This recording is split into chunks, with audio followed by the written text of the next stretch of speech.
All right. Happy Friday, everyone. And we are back with another episode of Learning Tech Talks, where we're exploring the landscape of learning technology while cutting through the fluff to help you go digital, do digital learning right.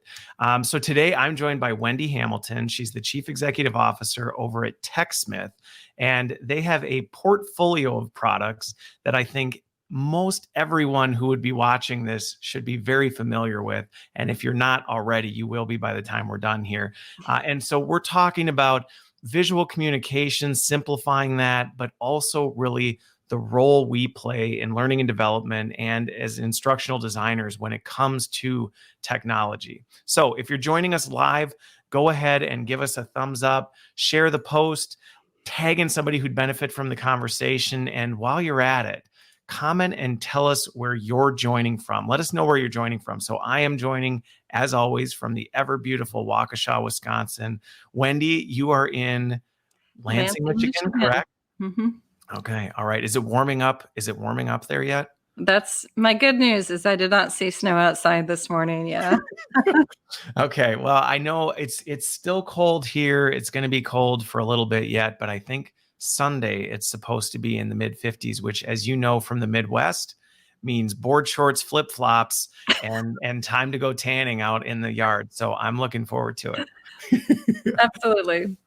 All right. So before we get going on the topic of TechSmith and all that good stuff, the question of the week, and those of you watching, I want your answers too, but this is a little bit of a unique one. So you've had some time to prepare. If you had a time machine, okay, if you had a time machine, but it could only go one way, backwards or forwards in time, which way would you go and why? Oh, I don't even hesitate for that answer. Okay. I definitely go future. I've already seen the past. I'm a tech junkie. I want to see what happens with self-driving cars and home automation and, all that kind of stuff. It's a little bit scary to go forward. Like, are we still going to be at home with no social contact? Is AI taking over the world? It's 2030 and we're still at home. That'd be a little unnerving. Yeah, but nothing ventured, nothing gained. I think the risk of finding out what went wrong is we're seeing how technology progressed. Okay, interesting. So for me, I had the home court advantage, so I had some time to prepare longer than you did. I struggled with this one because I was like, I don't even know if I'd want to get in a time machine, but I actually would probably choose going back, and not because I'd want to less necessarily see things that I already knew about, but to experience some of the history, like way in the back, and actually see what it was like firsthand.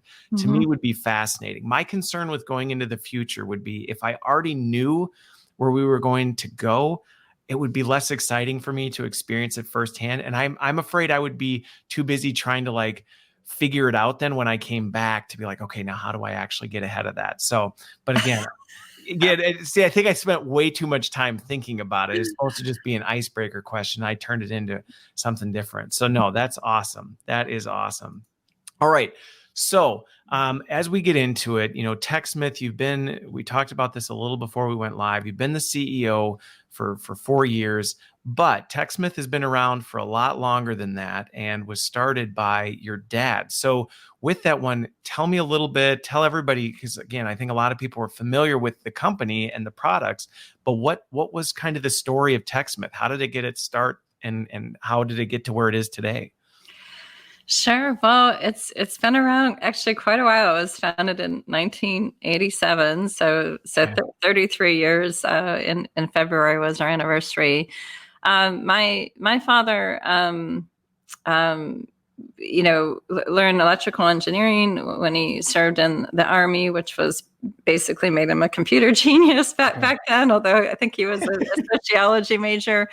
And he worked for the Michigan State Department, actually doing large computer statistics work. And then this thing called the PC was invented. And this is back when someone said PC in every office, that'll never happen or whatever. And he, as a hobbyist, got really interested in them and ultimately left his secure job at the state to pursue independently consulting on how to, go in the back door and set up a little PC network for the finance department to run the equivalent of Excel or whatever. That was a big thing to do secretly that the IT people didn't know about or whatever. And he never did it because he was going to make a lot of money or something. He never even thought that would ever happen. He did it because of what he was passionate about. And that consulting business grew. And they actually created Snagit 30 years ago to do documentation themselves on consulting. There wasn't a great way back then to take even a picture of Windows, and they needed to leave how-to information behind for how to connect to your network or do this or that. And they had this asset, and it was also just the beginning of the internet, which is also weird. Isn't it funny to think that that's like 30 years ago? Some people may not even, this is their normal. They can't even imagine a world without it. 30 years ago, it just didn't exist. They actually originally shared Snagit as freeware. And then when parts of their consulting business got displaced by just core Windows operating system functionality, they started to convert to a product business. And then they originally made it free for personal use, paid for corporate use. And I'll tell you, I was consulting in a large pharmaceutical company early in my career, and Snagit had gone viral. Like, people just downloaded it from the internet and installed it. And then what would happen is, purchasing agent or IT person would go, "Oh no, we're not allowed to have this. It's illegal to be using without paying." And they would call TechSmith, no sales department, just engineers. They would call TechSmith and say, "I've got 200 seats. What do I owe you?"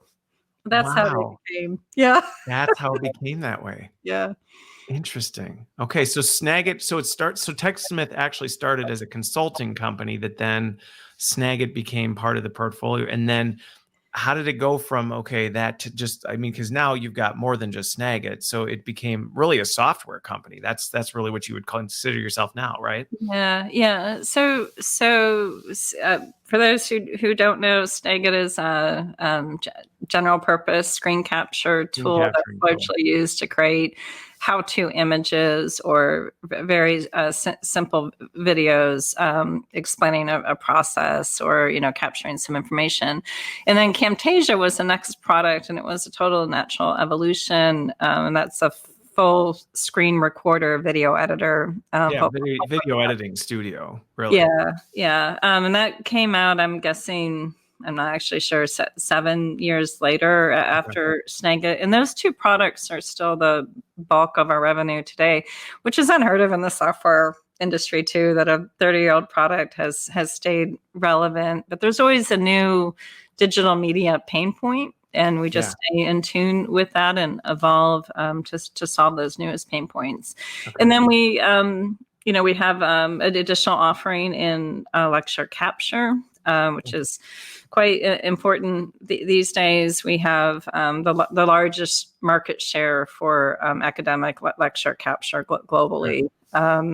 And that product is Relay, but we're actually rebranding it. You're rebranding it. Yeah. We're combining a lot of our cloud products and rebranding them to Nomia eventually. There's no shortage of changes going on then. No, you have to evolve. Yeah. If you want. And that's right.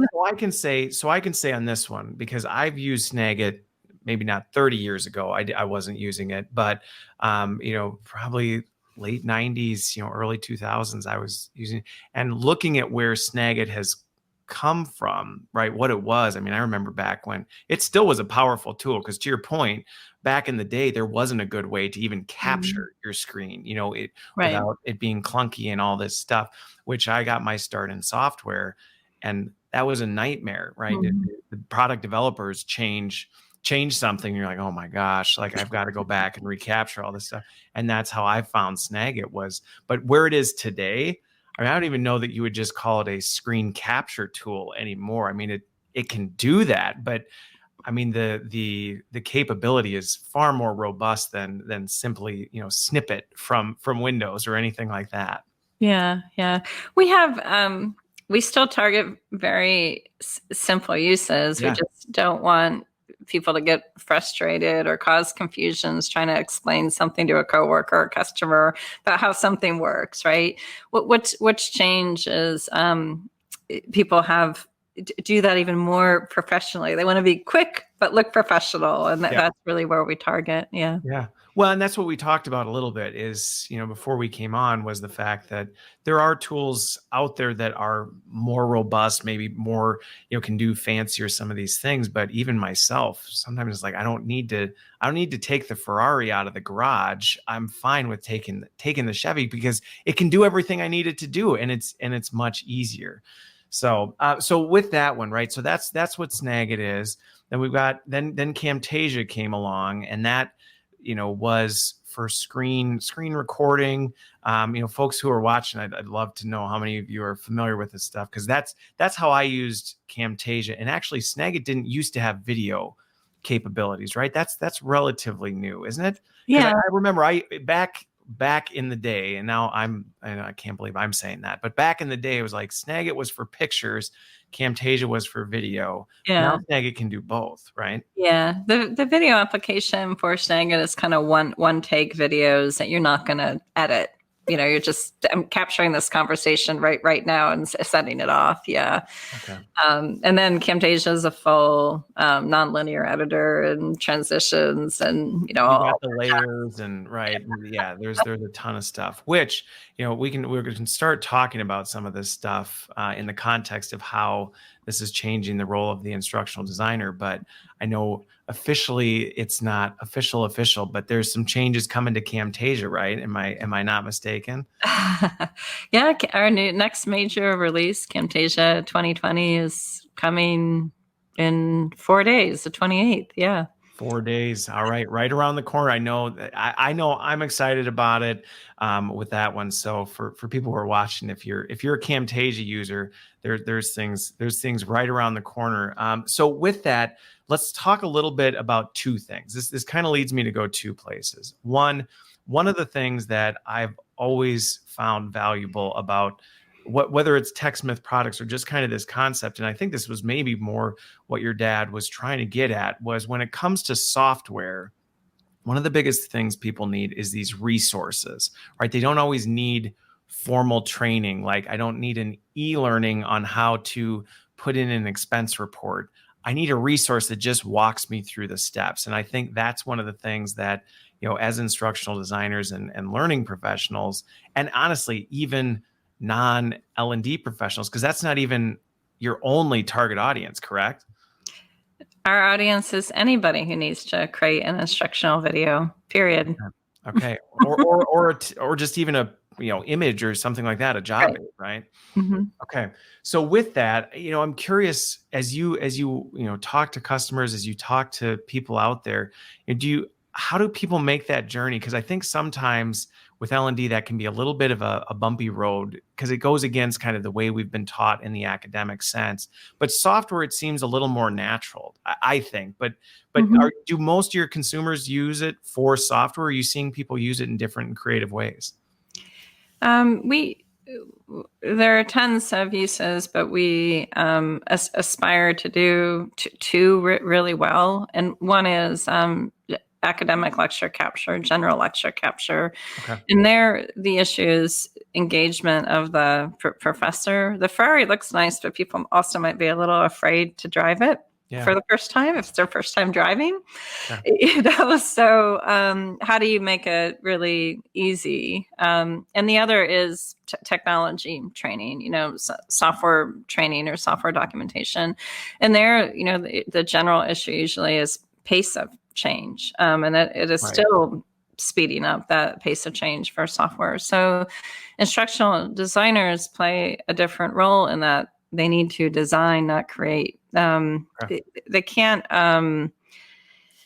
You can't script something out and do 4 reviews and tweak it so that the branding looks really good. By the time you're done with all that, software's changed. I've been there, right? You're like, oh wow, you spend all this time getting it perfect, and then they're like, oh well, we're doing a point release that actually changes the entire UI.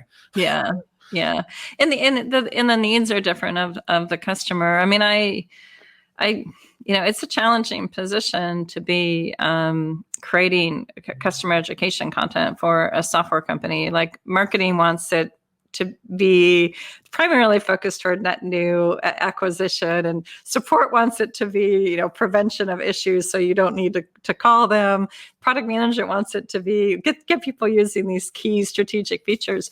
But most customers want, there are fringes, the brand new people and the expert power users, both who need to be served. But the masses, they just want to ask the question when they have it as they're using the software. Right. And it isn't necessarily something they think of as training. They just think of it as an answer. Yeah. Yeah.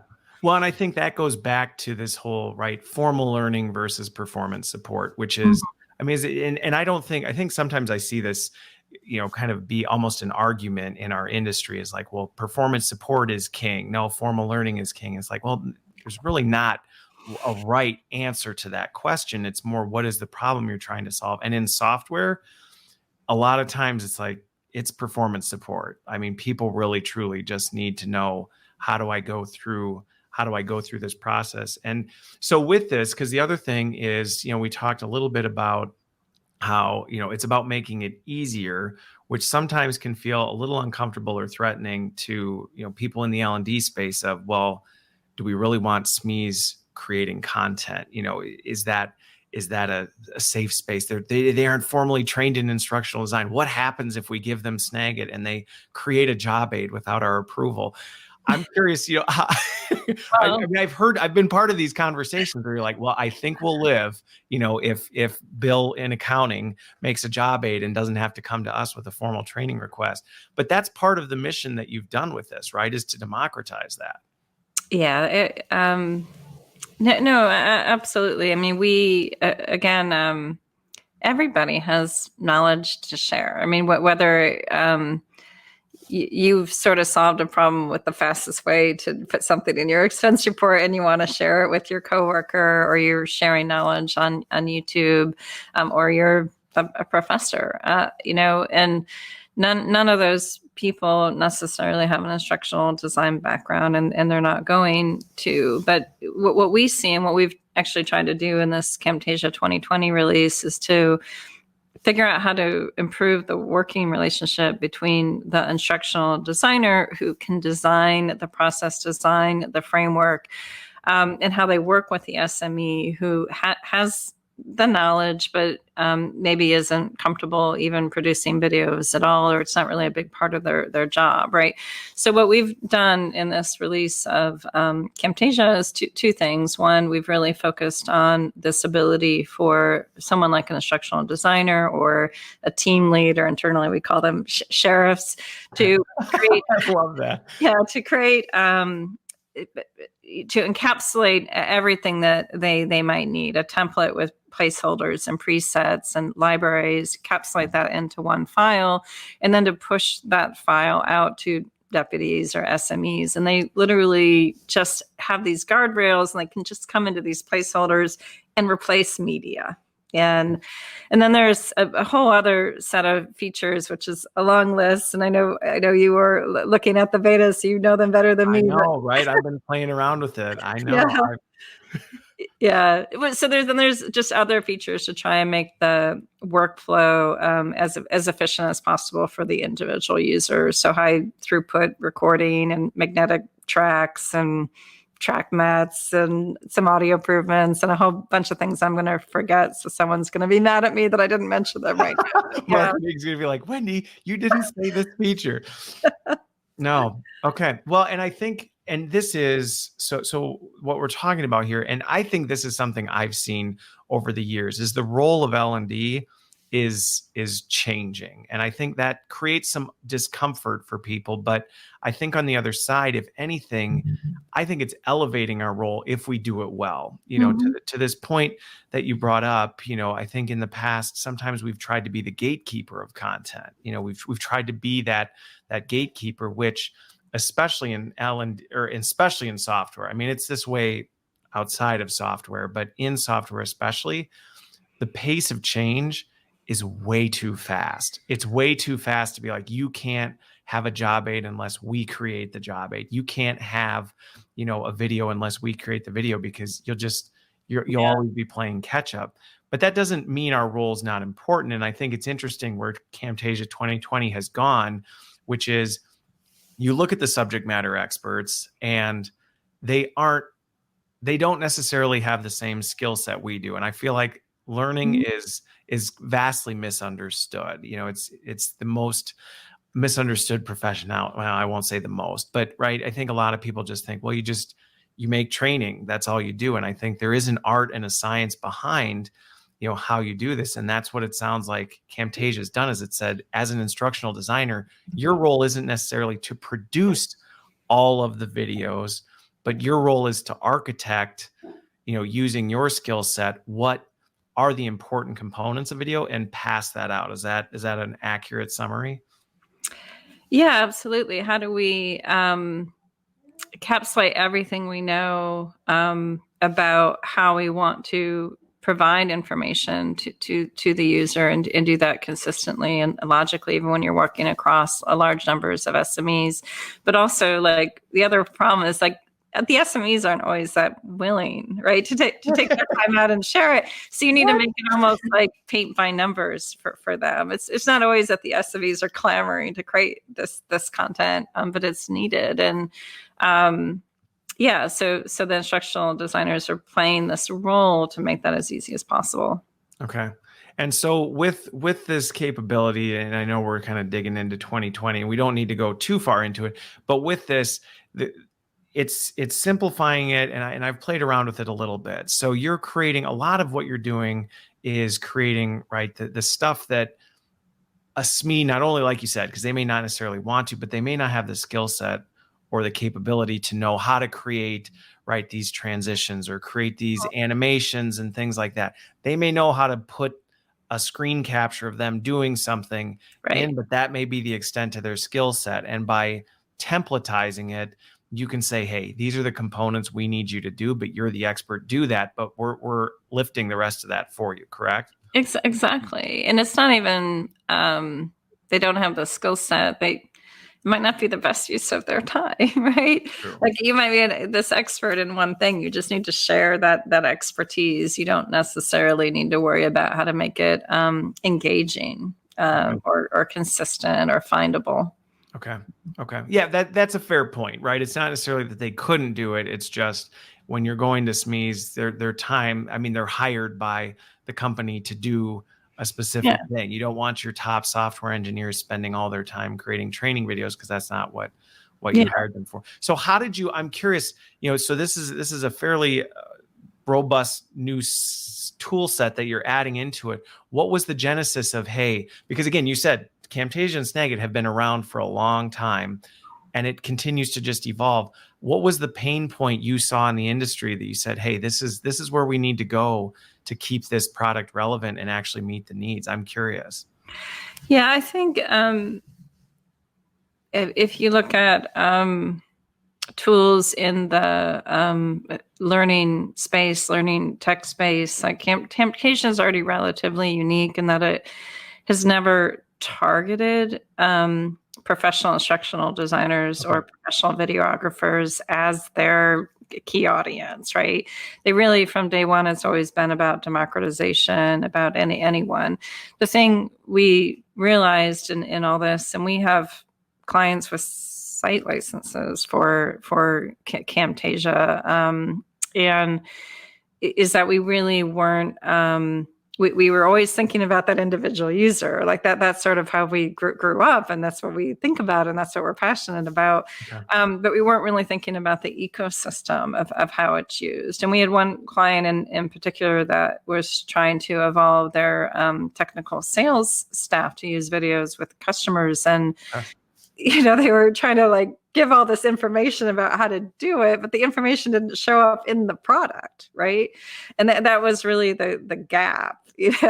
So what we've done is allow people who are creating those instructions for their deputies and their subject matter experts and the people they're asking to evolve to video, to make all that knowledge and show up in the Camtasia product to make it easier.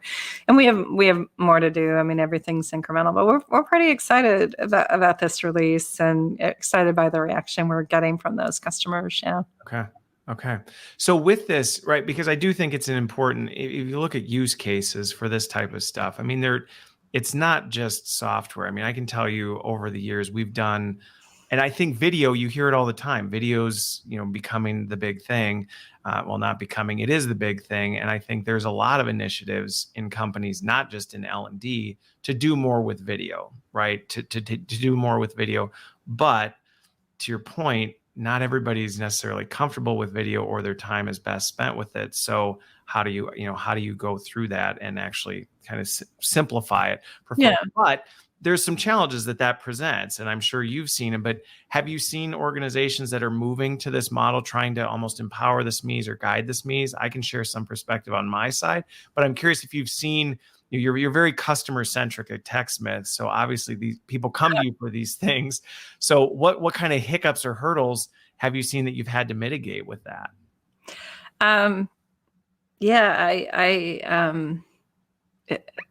Most people are grappling with this. Another use case is how do you, we're working with one company that has global support teams in 100 countries, right? And they need to, that's a technology company, and they need to get their SMEs to create content to train support, in all kinds of different translated languages and countries, et cetera. And how do you do that as quickly as possible? And, a lot of that, we also, this approach helps with the templatization, the share deputy model. But the other part we're starting to look more and more at is how good are automated language translation for English captions, an easier way to create captions, easier way to edit audio, all that kind of stuff are just little getchas in the process. But there are other organizations too, maybe software companies that have fewer bigger clients that are very controlled and process oriented for what training they provide those clients. And I'm not the CEO of those software companies, so I don't have an opinion if they're doing the right thing or not. But my experience is, was it Mike Tyson or someone said you have a plan till you get hit in the face or whatever. Yeah, I think you're right. I think it was Tyson. It was something along those lines, right? All the plans, and you get punched in the face. The thing about software training is everyone creates software training the way they idealize the software works. Okay. Not always the way people are actually trying to use the software in creative ways, or there are often bugs in software. I know we don't want to talk about that, but sometimes you need training to help people get around a bug or a workaround or an unintended consequence or use case. And I find that these kind of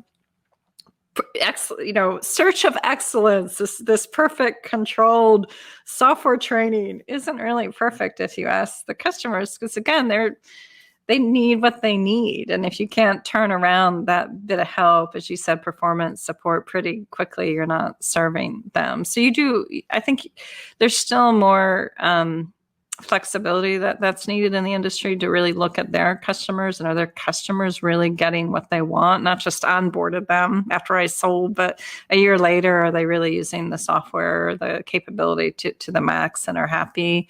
The other thing we see, we're watching, is sort of the role of marketing, customer education or user experience, customer success, and support.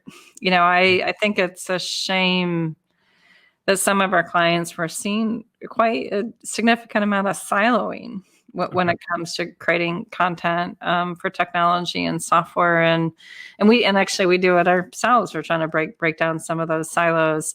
You really don't have time for that. The customer doesn't have time for that. They don't want to look in 4 different places. for the same question. And so that needs a lot of improvement in the industry too. Okay. Well, and I think the thing, there's a couple things you talked about that I think we can kind of dig into or just kind of highlight is, one of the things you talked about on the software side, and I don't think this is just software. So I will just tell you this, and anybody listening, this is I think a lot of times in learning and development, right? We design things around what we idealize reality is, right? You think, and the example you used with software, right, is, oh, well, software should work this way. This is the way people use it. And the immediate visual I had that came to mind is like the sidewalk that goes like this, and the fact that the grass is all dead, going from point A to point B in the triangle, because it's like, we'd like to think this is how people are using software, when in reality, that is not the path of least resistance. Yeah. And the reality is people will take the path of least resistance. So why don't we show, and in a perfect world, we design on the path of least resistance, but that doesn't always happen. And I think, like I said, that's not just true for software. I think we do it with leadership skills. I think we do it with, well, this is how you have a conversation with your direct report. And you're like, yeah, maybe, but like the 99 times out of 100 where it actually happens, it doesn't look anything like this nice scripted thing. And I think that's something where, when you look at this, the ability to say, okay, that's where the democratization really comes in, is it's like, if we're really putting ourselves aside and saying, what really is the customer need, right? What is their biggest need? That's where it makes sense. I think the other thing, though, that you have to kind of counterbalance a little bit, and I'm curious if you've seen how customers have done this, is there is that risk of, and I've seen it, right? You get version control issues. You get things where it's like all over the place, and people are operating off the wrong thing and things like that. So there is kind of this role and opportunity for L&D to help organize or curate or kind of structure that. But I'm curious, how have you seen organizations kind of manage that? Because it can go off the rails. It has the potential to go off the rails. Everybody's creating their own thing, and it may even be wrong. It might be telling people do it this way, and you're like, oh, no, we don't want you doing it that way, because there's a reason we don't. So I'm curious if you've seen it, how people are managing that. Yeah, I mean, the 2020 way to manage that is through crowdsourcing, right? Yeah. I mean, the best content comes to the top because it has the most usage or the most cross links if you're Google, or the most favorites and YouTube.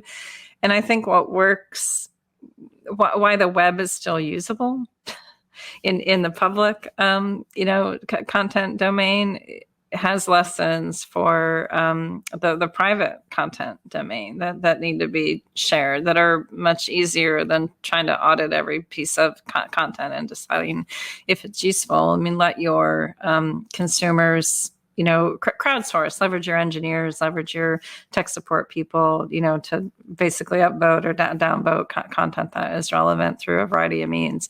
I can't say I can point to a customer doing that. I'm thinking about it on the fly right now. Put you on the spot. I think most customers who've embraced a large amount of content have actually just gone ahead and made that content public. Because what happens? Well, okay, so we're case in point. We have videos on our website. We have a Zendesk knowledge base. We have certification training and a third-party video hosting software. We have a free TechSmith Academy, all available from our website. We have a online community forum, a very large and active one. And where our customers go to get help? Where? Google. They go to Google. They type their question into Google. Okay. So I think a lot of people are realizing, if you want your content to be, your content needs to be used to have value. Right? Everyone gets that one metric. If you want it to be used, it has to be findable. So where are your users actually going to find content? And there are certainly software companies that are small enough and intimate enough customer bases that isn't as relevant. We have 65 million users worldwide. They're going to Google. You cannot create, you cannot create enough stuff for every single possible thing that 65 million customers might need help with. Okay. Exactly. Well, and what's interesting about it is, and this again goes back to, I think, a little bit of a mindset shift that is needed a little bit, because there is this, I will say, are there certain situations where it's like, right, this is a life or death type thing. We need to make sure people are following a specific procedure a certain way. Sure, right. We're not talking about that. Like, hey, let the Wild West go and let people figure it out. You definitely have to do a bit of a risk assessment around, okay, what really is the risk associated with this? But I think, unfortunately, what's happened over time, or maybe it's just been this way, is there is this kind of, well, if let's take that 1% and then let's apply it to everything else. If 1% of things we need to version control and lock down and not let people do anything, why not just do that to everything? And what's interesting on the crowdsourcing piece is there have been a number of things, a number of situations over the years where, we've tried to democratize, or we have democratized this stuff. And some of the initial challenges are kind of this gut reaction of, well, what happens if somebody creates something that's wrong? And what I've found over the years is people are better at rooting that stuff out than we ever are. It very quickly rises to the surface that, hey, somebody made this, and that's not actually how it works. And it actually feeds back to us to help kind of control it and be able to say, hey, you know what, let's do something about that. I will also say that's like the 5%. It's not the other 95. Yeah. We do, we have a free trial model. So we do a lot of net new user acquisition. So that first getting started training, super important to us, highly debated, and needs to be perfect, like for our risk reward needs. And then we have like super power users who are really important for us because they support many of those other 65 million users on the internet and are advocates for us, and they need advanced training. Okay, but those two groups, 10%. The rest of the people, they're not. They're much less concerned with their actual experience. Isn't the complaint that they saw something that wasn't quite right. It's that they couldn't find it at all. Okay. Yeah. Well, and I think something that's important for people who may be watching who aren't necessarily as familiar with the whole learning tech stack is some of these challenges that we're talking about aren't necessarily TechSmith challenges, right? Because your tools are for the creating the content. It's not necessarily the distribution management, all this other stuff for, especially like in the corporate space. It's like, well, you make this stuff, but it's some of these other tools then that are managing and doing that. And I think that's where, there is more of a strategy that you have to put behind that, other than just, well, what tools can we get to do that? Yeah, that's true. Yeah. So the other thing too, I'm curious, when it comes to, I'm just curious your take and how TechSmith handles this, because so you talked about, right, when new users come on, there's a fair amount to kind of get them up to speed. And that can especially be challenging in the corporate setting where, you now are asking SMEs to create content or say, hey, we need you to build a video or a job aid or things like that. And they haven't maybe used these tools before.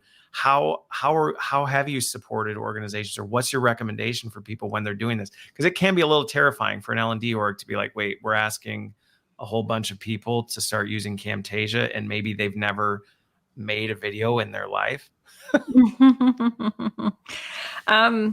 Well, first, they can take some comfort that that's what we do. Like we probably train, I don't know, millions of brand new video users every few years, and most of people starting to use Camtasia have never created a video before from any product. So that's who we target. That's what we do. that's sort of part of the philosophy of the product itself. We think about learning curve and, all that kind of stuff. So they can first take some comfort that most people are figuring this out That's your on target their own. audience, right? Yeah, they're downloading it, they're learning it. So I don't know that that instructional designer needs to necessarily feel like, oh, I need to train someone how to create video. I think they need to think a lot more about what's important about how what they're creating fits into my strategy, and provide that direction of how you focus that content creation, like if you only want 3-minute videos, so you have reusability or whatever you need to communicate those standards for your organization, and that's something you could do with the Camtasia templates. Like you can show a placeholder and put in notes so people see what the expectations are and how it might fit in. What other recommendations? I think a lot of people who are technical and creating content or who are subject matter experts, like our educators, they often start by recording a PowerPoint presentation. That's if you are have a certain amount of anxiety to get started, like that can be a natural starting place. Yeah, first task that has that high productivity feel that I created a video with my voiceover. Okay. And by the way, a PowerPoint with a voiceover is so much better than a PowerPoint. Yeah. True. Yeah, no, that's a fair, right. And I think it's one of those things. And sometimes it's easy to kind of become an L&D snob a little bit, right? Because we know what like all these cool things we can do, and we've got all the experience doing some of these things. And so sometimes that's fair. The initial reaction be like, oh, voiceover, PowerPoint, we can do better than that. But if you've never created a video before, it can be a pretty easy entry point in. And to your point, if the alternative is here, we're emailing you a PowerPoint, that is significantly worse than a voiceover PowerPoint. So it's a stepping stone. Absolutely. Yeah. Yeah. And then you get to use in that you can use Snagit for. So it's a little bit easier of step in, and you learn how not to be afraid of your webcam and how your audio works on your machine. And hey, people have made lots of money doing that, and the YouTuber and professional publishing space too. Okay.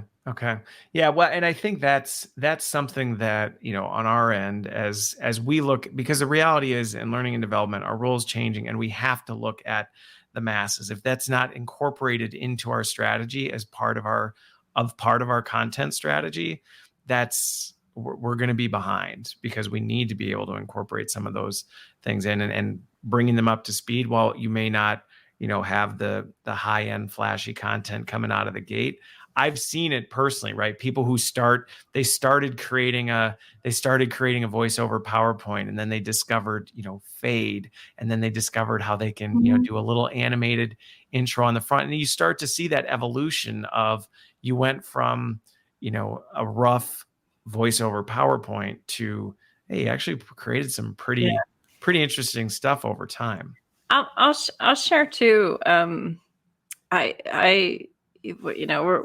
all in a certain situation. I got a little distracted because my dog was barking outside my door. I had to text my family to ask them to remove the dog who wanted into the study during this. It's a whole new world of work-life balance, and the biggest thing we're seeing that makes me think about just voiceover in your PowerPoints into a video is this role of asynchronous versus synchronous communication. And we it's been a tough few months. Like, we've talked to hundreds of higher ed suddenly making transitions to remote, and of course their first go-to is streaming, Zoom and WebEx to replace those in-person classrooms, and that makes total sense. But meetings, like live meetings via remote, have the same problems of live meetings in person. I think they're exponentially worse, because it's like, I feel like when you go virtual live, all the things that you kind of could get away with Oh yeah, in engagement. person just like blow up. Yeah. Go ahead. Sorry. But the fundamental engagement problem, I got two college kids home telling me this is at that particular moment may not be the moment they are ready to consume the content. Yeah.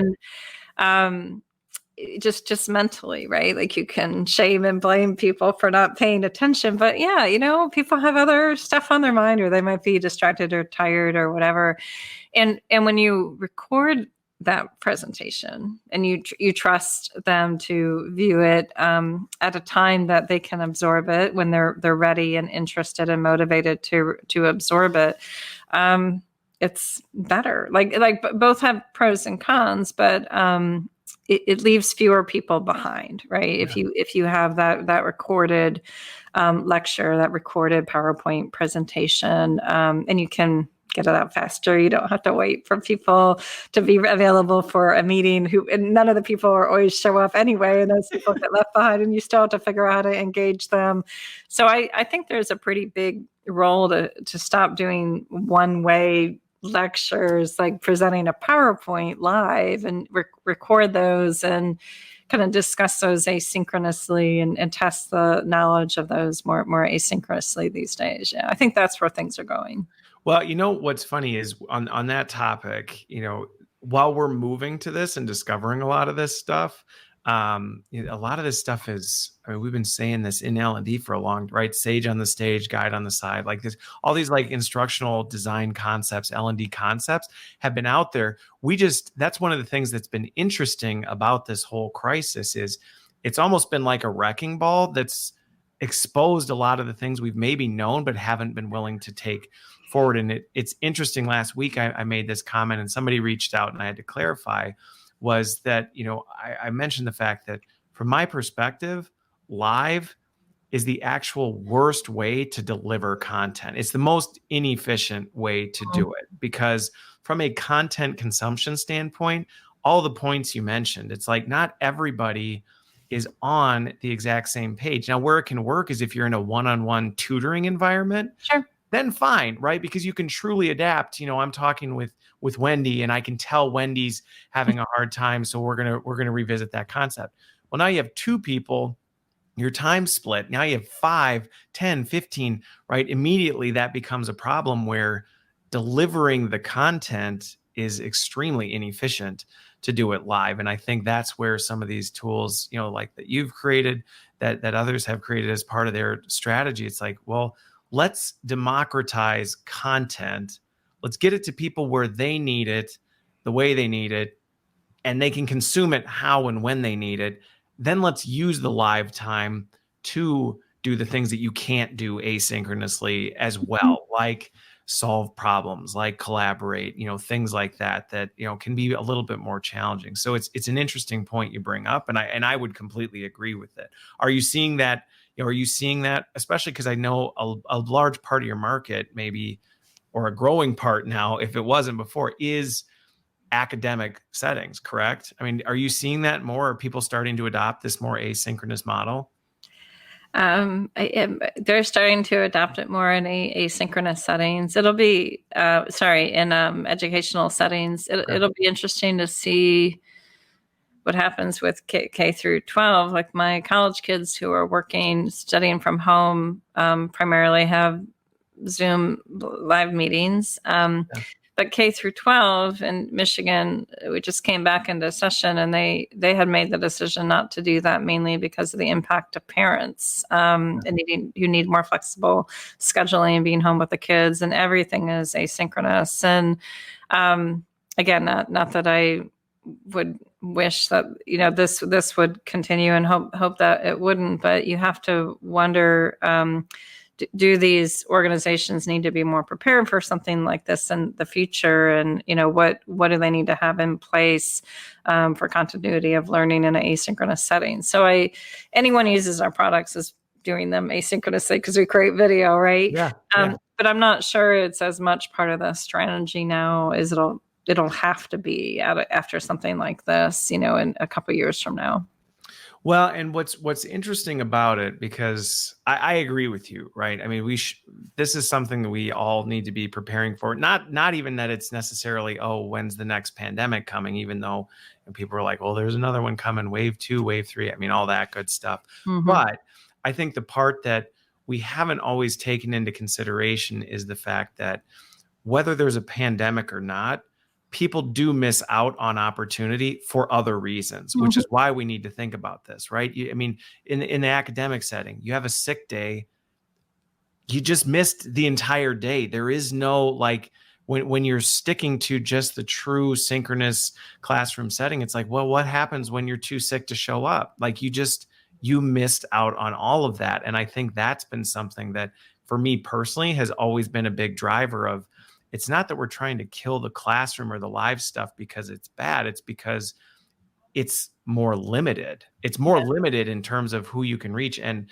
there are people that miss out on things because of that, because they can't be there. So if you can democratize that content and say, hey, regardless of whether you can be there or not, great if you are, but if you're not, you can consume that in a different way.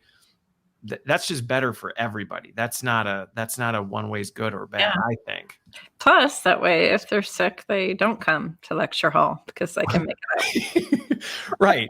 Which hopefully after this whole thing, right, this should, I think, I'm hoping that this does open up some of those doors, because before there were a lot of people who would be like, well, you think from working from home or going to training or whatever, it was like, well, I'm going to go even though I don't feel well, because if I don't, I'm going to miss it. And that, we've now seen that's something that we don't want to encourage. So if nothing else, hopefully post all this, that won't be a risk anymore. Absolutely. Yeah. So on this, the other piece that I wanted to talk about a little bit, and this has been a fun discussion on this, because there's another product when we're talking about democratizing and kind of accessibility to content that you hinted at before, that's coming from TechSmith to kind of help from an accessibility standpoint, correct? Yeah, we have a brand new product we're really excited about in the audio space called Audiate. That's also coming out the 28th when the new major for Camtasia 2020 comes out. And it's really targeted, again, for anyone needs to be able to make video voiceovers, including people who don't know how to edit waveforms, although you can do that too in this tool. Right. So it's really meant to make recording and editing your voice as easy as editing text in a document. That's actually what it is. You record your voice, or you import a voiceover recording. It'll convert that to text. You can edit the text, removing duplicate words or ums or ahs or a pause or something you wish you didn't say. Not by working with the waveform, but just by editing the visual text, and then saving that out. And it would help with accessibility because you can save that out as a caption SRT file. And include those captions, or you save it out as a WAV file and bring it into Camtasia for your video voiceover or another product. Okay. So really designed to help from a transcription standpoint, bring this stuff to light. So I'm curious from that standpoint, right? New product in the portfolio. What kind of brought that to light in terms of, hey, you know what, we need to a gap. Again, you're very consumer centric. So something had to be out there that you said, this is a problem that I think with our expertise and our product set, we can solve. Where did that come from? Yeah. Well, we have actually, there's one YouTuber who uses Camtasia. Okay. That it just coincidentally, some of us follow the channel. And then one day at one of the start of the videos, he said, this is my 5th attempt at doing my voiceover for this video. Like he just kept messing up, and then he'd re-record it, from the beginning.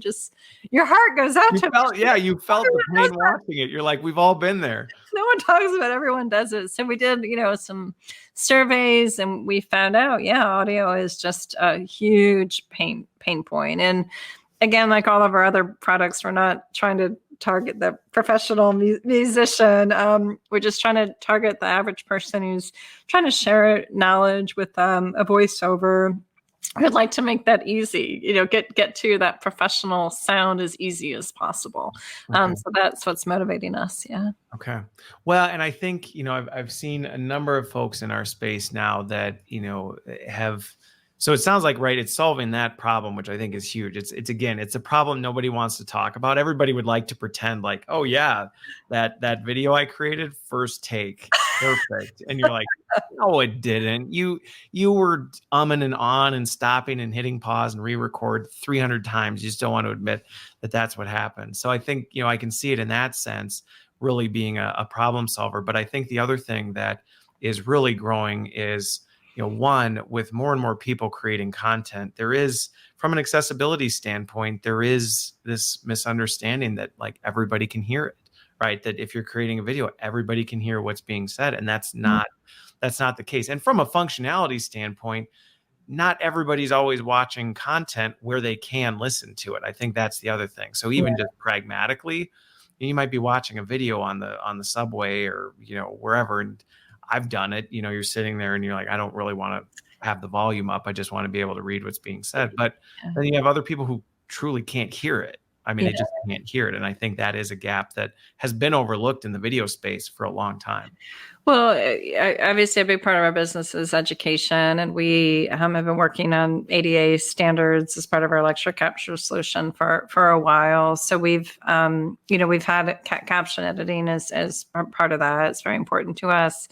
But I'll also share, we're a global company. We sell in over 222 countries. We do not have our own software localized to more than a handful of languages. And what tends to be true is people who it's maybe hard for them to follow spoken English to read English. Language barriers. That's another one. Yeah, or even my accent, right? I have an accent. If I'm speaking a little fast, it's just a little bit harder, even if someone knows English as a second language, to follow. So part of that accessibility is global accessibility too. Like you want anybody, regardless of their language skills, to be able to follow along as much as possible. So even if it's English only, having those captions is huge. Yeah. Well, and going back to, another use case for it is going to the globalization of things.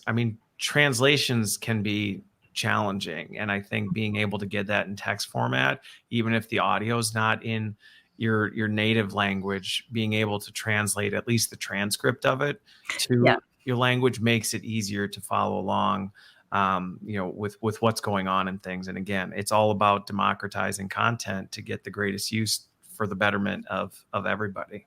So cool. Well, I've got to say, this has honestly been fantastic. I know we've been working to kind of get you on here for a bit, and it worked out that we were able to shift you in the lineup, especially 4 days before some big product releases. So folks that are watching, it's right around the corner, and I can tell you a fair amount of them are very familiar with your products. Having looked over at the comments here and there throughout, there's a lot of people. I make Camtasia videos. I've used this. So you've got some fans. You've got some fans that have been watching. So with that, thanks so much, Wendy. For those of you watching, definitely keep your eyes open for the new Camtasia. And what was the other one? Audiate? Audiate. Mm-hmm. Audiate. Okay. So right 4 days from now, people can definitely check those out. So thanks for being here. Thanks everybody, as always, for tuning in. And, hopefully we addressed all the great things that you were chatting about along the way. And we will see you next week. Have a good weekend. And thanks again, Wendy. Thank you.